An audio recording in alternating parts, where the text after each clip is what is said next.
दोस्तों good evening. आज अपन बात करते हैं ट्रांसफॉर्मर पार्ट 12 की। दोस्तों आज अपन बात करते हैं ट्रांसफॉर्मर पार्ट 12। ट्रांसफॉर्मर का भाग 12 की बात करते हैं दोस्तों। 12 भाग की 12 भाग क्या है, तो इसमें अपन डिस्कस करेंगे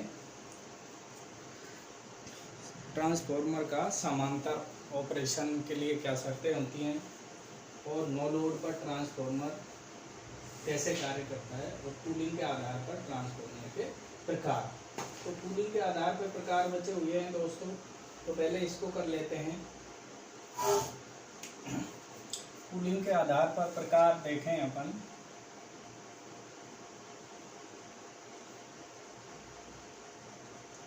आधार पर ट्रांसफॉर्मर के प्रकार ये देख लेते हैं। तो पहला है नेचुरल एयर, प्राकृतिक वायु द्वारा। नेचुरल एयर अर्थात प्राकृतिक वायु द्वारा कैसे कूलिंग करते हैं। वो ट्रांसफॉर्मर जो प्राकृतिक वायु द्वारा कूल्ड होते हैं, प्राकृतिक वायु जिसे कहते हैं एएन, नेचुरल एयर कह सकते हैं। तो ये 1 से 5 MVA के ट्रांसफॉर्मर होते हैं छोटे। 1 से 5 MVA के नेचुरल वायु द्वारा कूल्ड हो सकते हैं। उसके बाद है air natural, oil natural, 5 MVA से 30 MVA तक। दूसरा है एयर नेचुरल, ऑयल नेचुरल, प्राकृतिक वायु और प्राकृतिक तेल।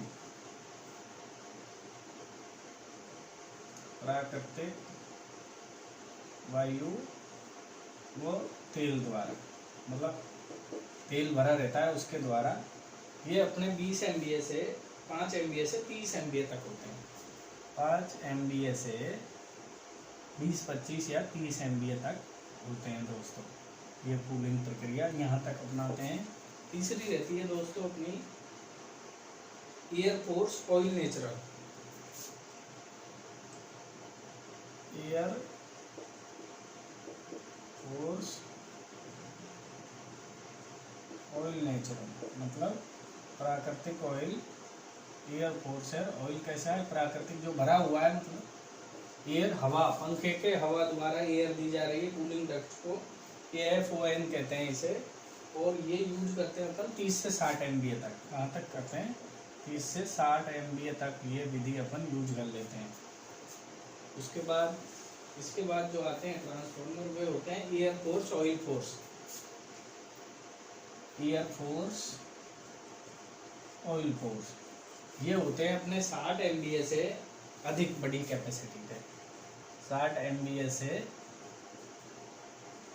बड़े, 60 MVA से बड़े जो होते हैं वो इसके द्वारा होते हैं। और ऑयल फोर्स वाटर फोर्स ये होते हैं 500 MVA के। ऑयल फोर्स वाटर फोर्स ये होते हैं दोस्तों 500 MVA के ट्रांसफॉर्मर जो होते हैं वो इस विधि द्वारा कूल किए जाते हैं। तो ये था ट्रांसफॉर्मर की कूलिंग से संबंधित टॉपिक। इसके बाद अपन देखते हैं ट्रांसफॉर्मर का समांतर क्रम में प्रचालन। ट्रांसफॉर्मर का अपन पैरेलल ऑपरेशन क्यों करते हैं, क्या आवश्यकता अपन को ट्रांसफॉर्मर के पैरेलल ऑपरेशन की पड़ती है। उसके बाद अपन अच्छे से देखेंगे transformer at no load. No load पे ट्रांसफॉर्मर का फेजर डायग्राम कैसे बनाते हैं और no load current full load current के कितना होता है, उन सब चीज़ों को डिस्कस करेंगे। पहले ट्रांसफॉर्मर का समांतर प्रचालन। दोस्तों ट्रांसफॉर्मर के पैरेलल ऑपरेशन की क्यों जरूरत पड़ी अपन को, क्योंकि day by day electricity demand increase, मतलब प्रतिदिन बिजली की डिमांड बढ़ती है और डिमांड बढ़ने से अपने उस हिसाब से ट्रांसफॉर्मर तुरंत थोड़ी डिजाइन करेंगे। तो डिमांड बढ़ने पर जब एक ट्रांसफॉर्मर से उस कंज्यूमर की पूर्ति नहीं हो पाती है, उन उपभोक्ताओं की पूर्ति नहीं हो पाती है, तो अपन 2 ट्रांसफॉर्मर समांतर में जोड़ देते हैं। और 2 ट्रांसफॉर्मरों का समांतर में लगाना ट्रांसफॉर्मर का पैरेलल ऑपरेशन कहलाता है। 2 ट्रांसफॉर्मरों को समांतर में जोड़ना ट्रांसफॉर्मर का पैरेलल ऑपरेशन कहलाता है। क्या कहलाता है दोस्तों? दो ट्रांसफॉर्मरों का समांतर में जोड़ना ट्रांसफॉर्मर का पैरेलल ऑपरेशन कहलाता है। इसे अपन ट्रांसफॉर्मर का पैरेलल ऑपरेशन कहते हैं। और जो पैरेलल ऑपरेशन होता है दोस्तों, इसकी क्यों आवश्यकता पड़ती है अपन को? पैरेलल ऑपरेशन की आवश्यकता क्यों पड़ी अपन को, क्यों रिक्वायरमेंट पड़ी? इसकी आवश्यकता के जैसे ये दो ट्रांसफॉर्मर हैं, इनको अपन ने पैरेलल में जोड़ा तो अपन को क्या आवश्यकता पड़ी इनको पैरेलल में जोड़ने की? तो दोस्तों इसके फायदे भी है नुकसान भी है। तो इसमें क्या है कि दोनों ट्रांसफॉर्मरों की एक तो ध्रुवता समान होनी चाहिए। क्या होनी चाहिए? ध्रुवता समान होनी चाहिए, तभी अपन जोड़ पाएंगे। आवृत्ति समान होनी चाहिए, फेस डिफरेंस ग्रुप समान होना चाहिए, सब चीज़ें बताएंगे। तो पहले ये बात कर लेते हैं अपन को आवश्यकता क्यों पड़ी। तो समांतर प्रचालन की आवश्यकता इसलिए पड़ी कि एक तो लोड का विभाजन हो जाए। पहला तो क्या हो जाए? लोड विभाजन। एक से लोड नहीं उठे तो लोड विभाजन हो जाए। दूसरा, अपन को मेंटेनेंस के समय सप्लाई की विश्वसनीयता रहे। क्या रहे? मरम्मत के समय सप्लाई की विश्वसनीयता। तो पहला तो है भार विभाजन। भाई दोनों भार बांट लेते हैं, लोड को बांट लेते हैं, एक तो भार विभाजन आवश्यकता है। दूसरा, जब अपन मेंटेनेंस करते हैं तो अपन को एक ही ट्रांसफॉर्मर है तो पूरे एरिया की सप्लाई बंद हो जाती है। अगर दो हैं तो एक को चला लेंगे, एक से आधी सप्लाई चलती रहेगी। मरम्मत मानी मेंटेनेंस। मरम्मत के समय सप्लाई की विश्वसनीयता, सप्लाई की विश्वसनीयता। मरम्मत के समय सप्लाई की विश्वसनीयता मतलब सप्लाई की अवेलेबिलिटी। मरम्मत के समय भी अपन को सप्लाई मिल जाती है। अगर दो ट्रांसफॉर्मर पैरेलल में लगे हुए हैं तो एक को चला लेंगे, एक को बंद कर लेंगे। दूसरा है सप्लाई की उपलब्धता बढ़ जाती है। सप्लाई की उपलब्धता बढ़ जाती है दोस्तों। एक को बंद करेंगे तो दूसरा चलता रहेगा, एक में खराबी आ गई कारणवश तो दूसरा चलता रहेगा। इससे अपन को ये फायदा है कि अपन को 24 घंटे सप्लाई मिल जाएगी। अब अपन बात करें दोस्तों, समांतर में चला तो लेते हैं, तो समांतर प्रचालन की शर्त क्या है? तो समांतर प्रचालन की शर्त की बात करें तो जैसे एक सिंगल फेज ट्रांसफॉर्मर है, दूसरा है थ्री फेज। दूसरा क्या है दोस्तों? थ्री फेज ट्रांसफॉर्मर है। एक है सिंगल फेज और दूसरा कौन सा है? Three phase. तो इसकी क्या शर्तें हैं, कंडीशन या शर्त जिससे अपन पैरेलल ऑपरेशन कर सकते हैं? तो दोस्तों पहली शर्त है ध्रुवता समान। पहली शर्त क्या है? समान ध्रुवता। समान ध्रुवता का मतलब है दोस्तों, समान ध्रुवता का मतलब है दो ट्रांसफॉर्मर हैं तो इसका फेस और इसका न्यूट्रल, इसका फेस और इसका न्यूट्रल। तो इसका जो फेस है इसके फेस से ही जुड़े, एक का फेस दूसरे के फेस से जुड़े, एक का न्यूट्रल दूसरे के न्यूट्रल से जुड़ के तब जाके कहाँ जाए? लोड के पास जाए। तो इसे कहते हैं ध्रुवता समान। मतलब फेस से फेस जोड़ें, न्यूट्रल से न्यूट्रल जोड़ें, तो ये समान ध्रुवता होनी चाहिए सिंगल फेस में। पहली शर्त है समान ध्रुवता। ऐसे थ्री फेज ट्रांसफॉर्मर की पहली शर्त होती है समान फेज क्रम। इसमें क्या होती है पहली शर्त? समान फेज क्रम। समान फेज क्रम का मतलब है जैसे एक ट्रांसफॉर्मर के आर वाई बी हैं, ये दूसरे ट्रांसफॉर्मर के, एक ट्रांसफॉर्मर के आर वाई बी पहले का आर दूसरे के आर के साथ, पहले का वाई दूसरे के वाई के साथ और पहले का बी दूसरे ट्रांसफॉर्मर के बी के साथ जुड़कर ऊपर सप्लाई पे जाए। अगर फेज क्रम बदल देंगे, अगर ऐसा नहीं होगा तो ट्रांसफॉर्मर शॉर्ट हो जाएगा। क्या हो जाएगा? शॉर्ट या बर्न हो जाएगा। ट्रांसफॉर्मर क्या होगा? अगर ये शर्त नहीं पूरी होगी तो क्या होगा? ट्रांसफॉर्मर बर्न हो जाएगा। अगर ये दोनों शर्तें पूरी नहीं हुई, सिंगल फेज में समान ध्रुवता होनी चाहिए और थ्री फेज में समान फेज क्रम होनी चाहिए। दूसरी शर्त है समांतर ऑपरेशन की दोस्तों, आवृत्ति समान होनी चाहिए। सिंगल फेज के दो ट्रांसफॉर्मर हैं तो दोनों समान आवृत्ति के लिए डिजाइन होने चाहिए। ऐसे ही थ्री फेज के दो ट्रांसफॉर्मर हैं तो दोनों समान आवृत्ति के लिए डिजाइन होनी चाहिए। दोनों की आवृत्ति क्या होनी चाहिए? समान होनी चाहिए। और तीसरी शर्त है सिंगल फेज में टर्मिनल वोल्टता समान होनी चाहिए। ट्रांसफॉर्मर की टर्मिनल वोल्टता समान होनी चाहिए। ऐसे नहीं हो कि एक तो निकाल रहा है 230 वोल्ट आउटपुट में और एक निकाल रहा है 440 वोल्ट। अगर टर्मिनल वोल्टता अलग होगी तो ट्रांसफॉर्मर क्या होगा? शॉर्ट हो जाएंगे। टर्मिनल वोल्टता क्या होनी चाहिए? समान। दोनों की टर्मिनल वोल्टता समान होनी चाहिए। पहला समान ध्रुवता समान होनी चाहिए, 3 फेज में फेज क्रम समान होना चाहिए, दोनों की आवृत्ति समान होनी चाहिए, टर्मिनल वोल्टता समान होना चाहिए। तो समान ध्रुवता, समान आवृत्ति और समान टर्मिनल वोल्टता, ये तीनों शर्तें जब होंगी तभी जाके अपन ट्रांसफॉर्मर का पैरेलल ऑपरेशन कर सकते हैं। क्या कर सकते हैं दोस्तों? पैरेलल ऑपरेशन नहीं कर सकते हैं, कर सकते हैं अगर टर्मिनल वोल्टता समान नहीं है और पर यूनिट इंपीडेंस समान नहीं है तो अलग अलग भार पर ट्रांसफॉर्मर कार्य करेंगे। चौथा है per unit impedance. Per unit impedance, per unit impedance, अगर पर यूनिट इंपीडेंस समान होना चाहिए सिंगल फेज में दोनों ट्रांसफॉर्मरों का, ऐसे ही 3 फेज में भी ये समान होना चाहिए। 3 फेज में भी पर यूनिट इंपीडेंस समान होना चाहिए। अगर ऐसा नहीं है तो दोनों जो ट्रांसफॉर्मर हैं चाहे सिंगल फेज में हो, दोनों अलग अलग भार पर कार्य करेंगे। दोनों अलग अलग भार पर कार्य करेंगे। दोनों अलग अलग भार पर क्या करेंगे दोस्तों? कार्य करेंगे, अगर पर यूनिट इंपीडेंस समान नहीं है तो। अब 5वीं शर्त की बात करें जो कोई आवश्यक नहीं है, वो है रेटिंग, समान रेटिंग। पैरेलल ऑपरेशन के लिए दोस्तों ये समान, ये जरूरी नहीं है कि 2 ट्रांसफॉर्मर हैं इनका अपन पैरेलल ऑपरेशन कर रहे हैं तो रेटिंग समान हो, ये कोई आवश्यक शर्त नहीं है। रेटिंग समान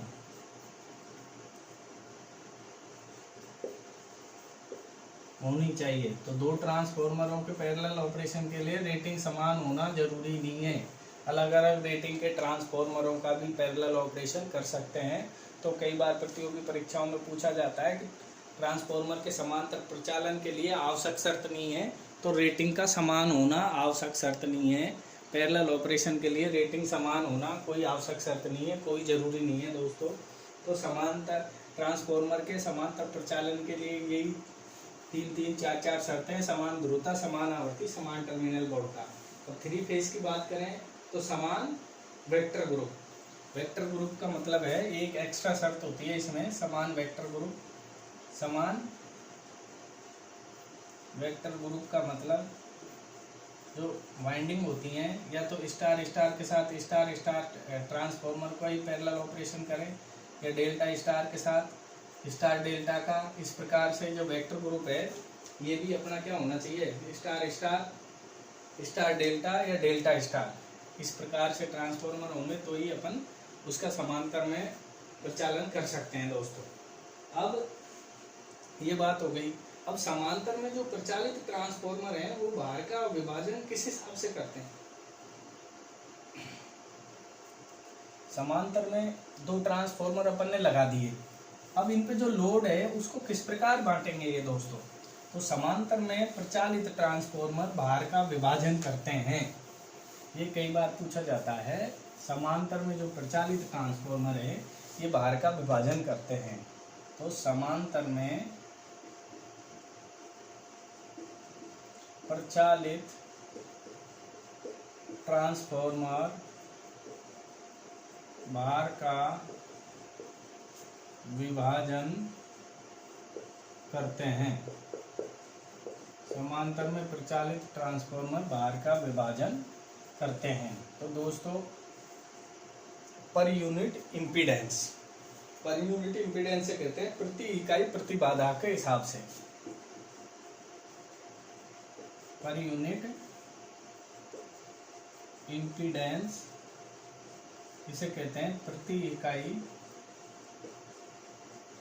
प्रतिबाधा।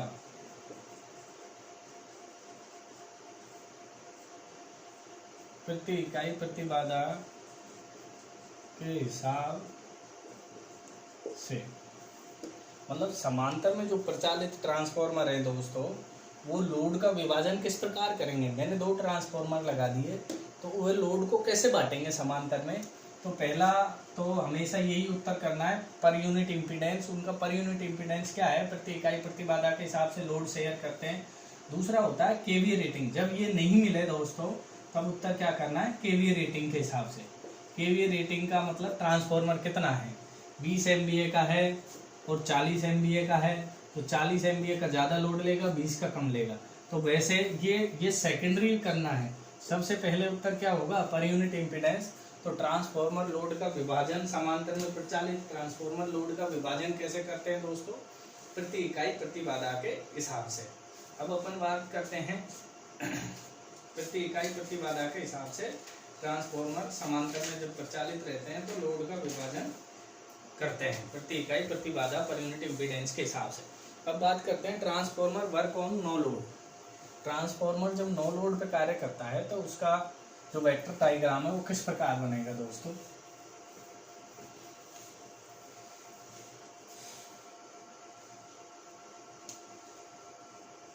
Transformer works on no load, on no load.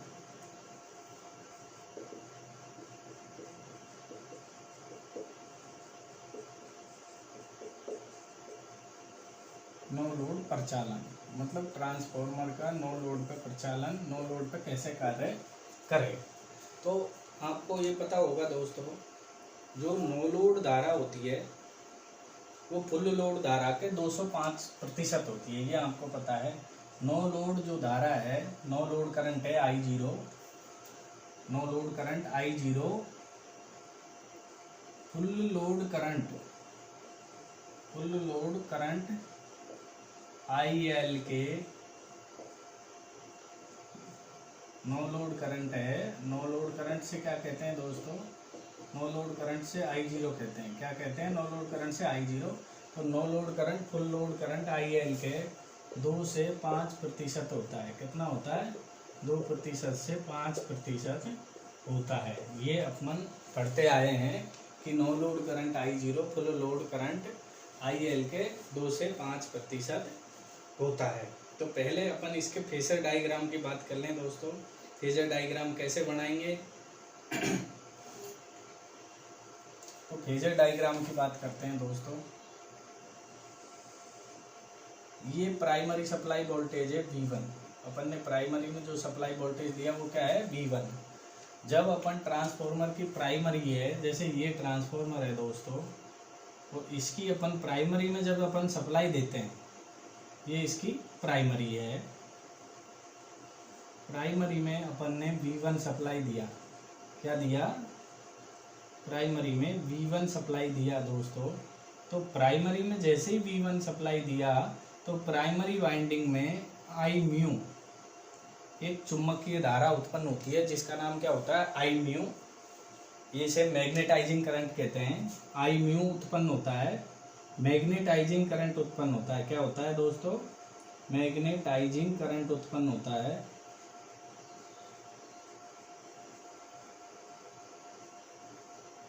चुंबकीय धारा उत्पन्न होती है। क्या होती है दोस्तों, चुंबकीय धारा उत्पन्न होती है जो फाई का निर्माण करती है। किसका निर्माण करती है, फ्लक्स का निर्माण करती है। तो दोस्तों अपन ने जैसे V1 सप्लाई दिया, ट्रांसफॉर्मर की प्राइमरी वाइंडिंग में V1 सप्लाई दिया, तो V1 सप्लाई देते ही प्राइमरी वाइंडिंग में एक I म्यू करंट डेवलप होगा। I म्यू या IM कह सकते हैं, मैग्नेटाइजिंग करंट उत्पन्न होगा, जिसे I म्यू कहते हैं। और ये मैग्नेटाइजिंग करंट जब उत्पन्न होगा तो ये मैग्नेटाइजिंग करंट है जो एक फ्लक्स का निर्माण करेगा दोस्तों। मैग्नेटाइजिंग करंट किसका निर्माण करता है, फ्लक्स का निर्माण करता है। जब फ्लक्स का निर्माण करेगा तो प्राइमरी वाइंडिंग में जब फ्लक्स गति करेगा सेकेंडरी की तरफ, तो प्राइमरी में EMF प्रेरित होगा। क्या प्रेरित होगा दोस्तों, EMF प्रेरित होगा। प्राइमरी में भी एक EMF उत्पन्न होगा। तो जो ये मैग्नेटाइजिंग करंट है, जो प्राइमरी में V1 सप्लाई देने पे जो मैग्नेटाइजिंग करंट हुआ I म्यू, ये चुंबकीय धारा उत्पन्न करता है। चुंबकीय धारा उत्पन्न होती है, ये कोर को चुंबकित करता है। ये क्या करेगा, I म्यू कोर को चुंबकित करेगा, कोर को चुंबकित करता है। और कोर को चुंबकित करने से अपना फ्लक्स का निर्माण होता है। कोर को चुंबकित करता है जिससे किसका निर्माण होगा, फ्लक्स के। तो ये मैग्नेटाइजिंग करंट है दोस्तों I म्यू। और आई में उत्पन्न होने से क्या हुआ, फ्लक्स उत्पन्न हुआ। और मैग्नेटाइजिंग घटक है, जो चुंबकीय धारा है जो फ्लक्स के इन फेस होती है। प्राइमरी वाइंडिंग में जब V1 सप्लाई दी जाती है तो मैग्नेटाइजिंग चुंबकीय धारा प्राइमरी वाइंडिंग में उत्पन्न होती है, जो कोर को चुंबकित करती है, जिससे एक फ्लक्स का निर्माण होता है। वो फ्लक्स और चुंबकित धारा इन फेस होती है, दोनों के बीच 0 डिग्री कोण होता है। और प्राइमरी सप्लाई वोल्टेज, जो सप्लाई वोल्टेज दिया है उसके और चुंबकीय धारा के बीच कितना कोण होता है, 90 डिग्री। कितना होता है, 90 डिग्री होता है दोस्तों दोनों के बीच। अब जब फ्लक्स का निर्माण हुआ, कोर में जब चुंबक बना और फ्लक्स का निर्माण हुआ, तो फ्लक्स जब इसमें गति करेगा तो ये वाइंडिंग के लपेटे उसको काटेंगे, तो एक ईएमएफ प्रेरित होगा जिसे E1 कहते हैं। प्राइमरी वाइंडिंग में जो ईएमएफ प्रेरित हुआ उसका क्या नाम है दोस्तों, E1 कहते हैं। प्राइमरी वाइंडिंग में एक ईएमएफ प्रेरित हो जाएगा जिसे क्या कहेंगे, E1 कहेंगे। और जो प्राइमरी वाइंडिंग में जो ये ईएमएफ प्रेरित होगा E1, ये कैसा होगा, म्यूचुअल इंड्यूस्ड ईएमएफ होगा, ये सेल्फ इंड्यूस्ड ईएमएफ होगा। तो दोस्तों प्राइमरी वाइंडिंग में जो ईएमएफ इंड्यूस होगा E1, ये स्वयं प्रेरित ईएमएफ होगा। कौन सा ईएमएफ होगा, स्वयं प्रेरित ईएमएफ होगा। प्राइमरी वाइंडिंग में जो ईएमएफ प्रेरित होगा ये कैसा होगा, स्वयं प्रेरित, सेल्फ इंड्यूस्ड ईएमएफ होगा। कैसा ईएमएफ होगा दोस्तों, सेल्फ इंड्यूस्ड ईएमएफ होगा। सेल्फ इंड्यूस्ड ईएमएफ होगा ये, क्योंकि प्राइमरी वाइंडिंग के ही एक ही वाइंडिंग में उत्पन्न होगा, इसलिए इसे क्या कहेंगे, स्वयं प्रेरित ईएमएफ उत्पन्न होगा। ये कैसे उत्पन्न हुआ, ये जब V1 सप्लाई दी प्राइमरी में तो मैग्नेटाइजिंग करंट उत्पन्न हुआ, चुंबकीय धारा ने फ्लक्स का निर्माण किया। और वो फ्लक्स को जब चुंबकीय वाइंडिंग के लपेटे काटते हैं तो प्राइमरी में एक ईएमएफ उत्पन्न होता है, वो केवल प्राइमरी वाइंडिंग के घेरों के कारण होता है, तो उसे स्वयं प्रेरित ईएमएफ कहते हैं, सेल्फ इंड्यूस्ड ईएमएफ कहते हैं, क्योंकि केवल प्राइमरी के कारण उत्पन्न होता है। और सेकेंडरी में जो उत्पन्न होगा वो म्यूचुअल इंड्यूस्ड ईएमएफ होगा, वो म्यूचुअल फ्लक्स होगा दोनों वाइंडिंगों के कारण, तो उसे म्यूचुअल इंड्यूस्ड ईएमएफ कहेंगे। तो प्राइमरी में जो ईएमएफ उत्पन्न हुआ दोस्तों, ये दिए गए सप्लाई वोल्टेज से कितने डिग्री कोण पर होगा, इन दोनों के बीच में कोण क्या होगा, 180 डिग्री। क्या होगा, 180 डिग्री। आपसे कोई प्रतियोगी परीक्षा में क्वेश्चन पूछे कि ट्रांसफार्मर में दी गई सप्लाई वोल्टेज वे प्राइमरी में उत्पन्न स्वयं प्रेरित उत्पन्न ईएमएफ E1 के बीच कितना कोण होता है, तो कितना होगा दोस्तों, 180 डिग्री होगा। क्या होगा, 180 डिग्री होगा। चलो अब आगे चलते हैं। अपन आगे चले और इस फ्लक्स, जो इसमें फ्लक्स बना, इसने आगे गति करी, तो ये फ्लक्स कहाँ गया, आगे सेकेंडरी में गया दोस्तों। अब ये फ्लक्स क्या हो गया, म्यूचुअल फ्लक्स। जब प्राइमरी में ये फ्लक्स रहा तब ये सेल्फ लीकेज फ्लक्स था एक वाइंडिंग का, और इसमें जो सेल्फ इंड्यूस्ड ईएमएफ बना, अब ये म्यूचुअल फ्लक्स हो गया। और ये म्यूचुअल फ्लक्स जब सेकेंडरी में गया तो सेकेंडरी के घेरों ने इस फ्लक्स को काटा, तो सेकेंडरी में भी एक ईएमएफ इंड्यूस्ड हो गया, उसको क्या नाम दिया अपन ने, E2। तो जो सेकेंडरी में ईएमएफ इंड्यूस्ड हुआ दोस्तों, वो प्राइमरी में जो ईएमएफ इंड्यूस्ड हुआ है इसके क्या होता है, इन फेस होता है। सेकेंडरी में जो ईएमएफ इंड्यूस्ड हुआ ये कैसा रहता है, ये है स्वयं सह प्रेरण होता है। ये किसके कारण उत्पन्न होता है, सह प्रेरण के कारण। ये म्यूचुअल इंड्यूस्ड ईएमएफ होता है। कैसा होता है, mutual induced EMF. Mutual induced EMF होता है, म्यूचुअल ईएमएफ होता है, म्यूचुअल प्रेरित ईएमएफ होता है, जिसे अपन अननोन प्रेरण कहते हैं।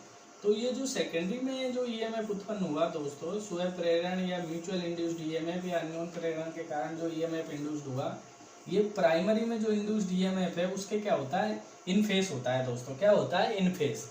अब आपसे कोई क्वेश्चन पूछे ट्रांसफार्मर में दी गई सप्लाई वोल्टेज वे सेकेंडरी में प्रेरित, गतिज प्रेरित या स्थितिक प्रेरित या सह प्रेरण या सह प्रेरित ईएमएफ E2, प्राइमरी में दी गई सप्लाई वोल्टेज V1 वह सेकेंडरी में उत्पन्न ईएमएफ के बीच कोण क्या होता है, तो क्या होगा दोस्तों, 180 डिग्री। V1 और E2 के बीच कोण पूछे तो कोण क्या होगा, 180 डिग्री।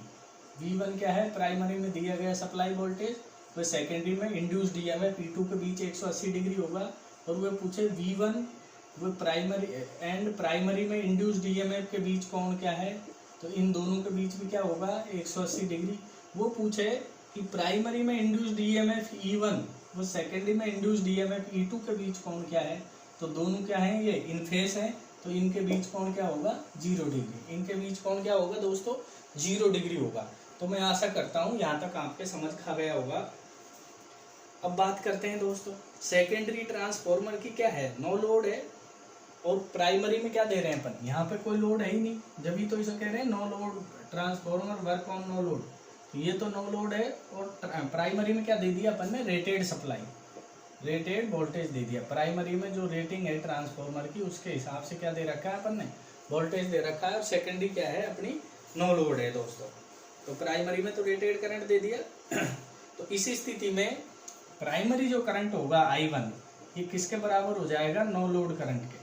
प्राइमरी में जो करंट फ्लो होगा वो क्या होगा, नो लोड करंट होगा, क्योंकि सेकेंडरी में करंट नहीं है। तो प्राइमरी करंट किसके बराबर हो जाएगा दोस्तों, नो लोड करंट के बराबर हो जाता है।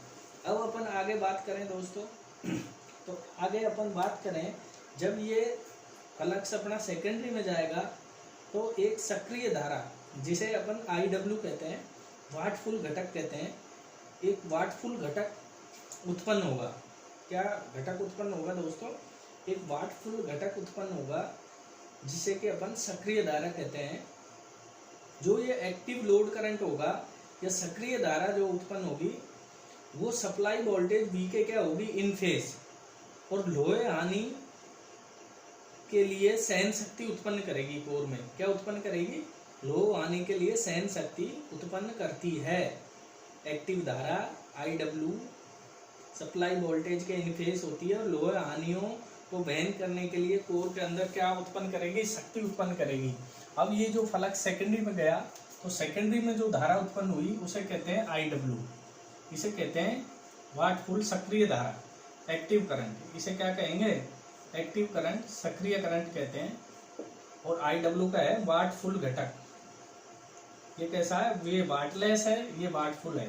तो IW क्या हो जाएगा, वाटफुल घटक हो जाएगा। और ये जो उत्पन्न होगा जब सेकेंडरी में फ्लक्स जाएगा तो सेकेंडरी में वाटफुल घटक उत्पन्न होगा, एक्टिव करंट उत्पन्न होगा या सक्रिय करंट उत्पन्न होगा, इसे कहते हैं एक्टिव करंट उत्पन्न होगा। और ये एक्टिव जो करंट है दोस्तों ये सप्लाई वोल्टेज V1 के क्या होगा, इन फेस होगा। सप्लाई वोल्टेज E1 के क्या होगा, V1 के इन फेस होगा। और जब इनका परिणामी धारा निकालेंगे दोनों की तो इसकी परिणामी धारा यहाँ क्या हो जाएगी दोस्तों, I0। परिणामी धारा क्या हो जाएगी, I0, जिसे कि अपन नो लोड करंट कहते हैं।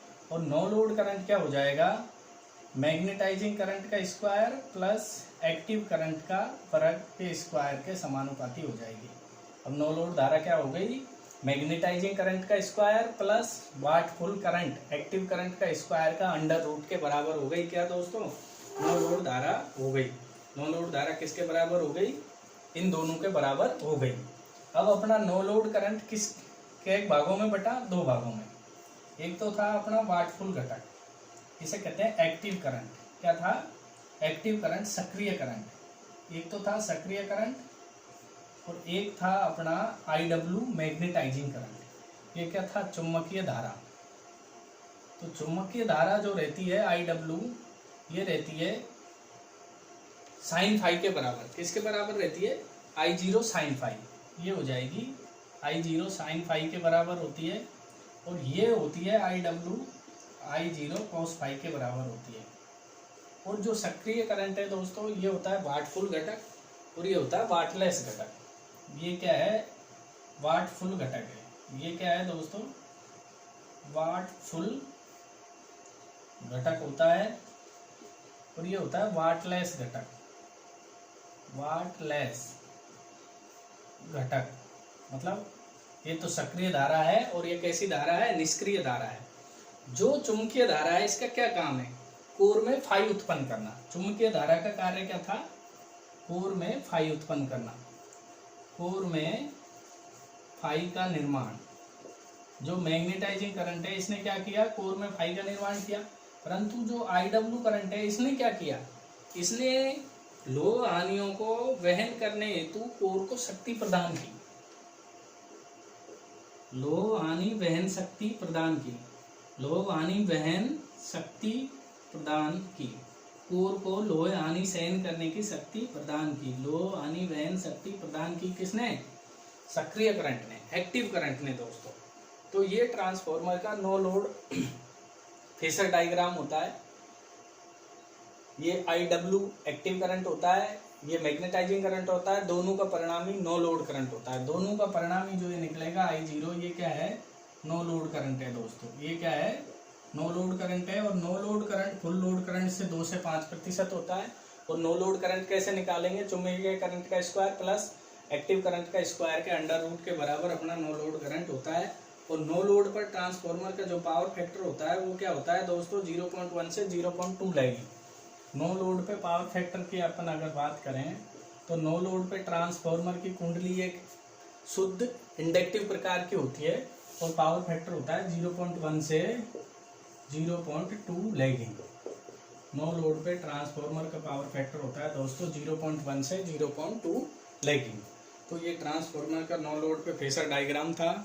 इससे पहले अपन ने दोस्तों ट्रांसफार्मर का समांतर क्रम में प्रचालन पढ़ा, कूलिंग के आधार पर ट्रांसफार्मर पढ़े। तो आज ये ट्रांसफार्मर की क्लास नंबर 12 थी और ये ट्रांसफार्मर का समापन हो गया दोस्तों।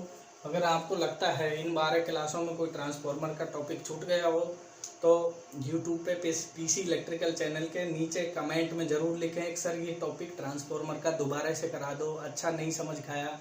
और इसका जो MCQ है, प्रश्न उत्तरी, कल मॉर्निंग में डाल दी जाएंगी दोस्तों, तो उनको भी देखें। तो ये आज ये पार्ट अपना फिनिश हो गया दोस्तों। इसके लिए थैंक यू। आप इस चैनल को लाइक सब्सक्राइब करते रहें और अपने दोस्तों को शेयर ज़रूर करें दोस्तों, जिससे मेरा मनोबल बढ़े और मैं आपको इसी प्रकार निःशुल्क तैयारी करवाता रहूँ दोस्तों। थैंक यू, धन्यवाद दोस्तों।